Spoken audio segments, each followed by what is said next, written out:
দেশের বাজারে জ্বালানি তেল অর্থাৎ ডিজেল, কেরোসিন, পেট্রোল ও অকটেনের দাম কমানো হয়েছে।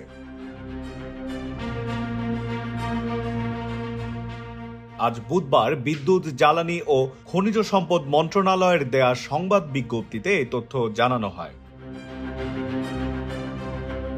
সংবাদ বিজ্ঞপ্তিতে বলা হয়, বিশ্ববাজারের সঙ্গে সামঞ্জস্য রেখে স্বয়ংক্রিয় ফর্মুলার আলোকে প্রতি মাসে জ্বালানি তেলের মূল্য সমন্বয়কের ধারাবাহিকতায় ভোক্তা পর্যায়ে ডিজেল ও কেরোসিনের বর্তমান বিক্রয় মূল্য লিটার প্রতি 106.75 টাকা থেকে 1.25 টাকা কমিয়ে ডিজেল ও কেরোসিন 105.50 টাকা করা হয়েছে।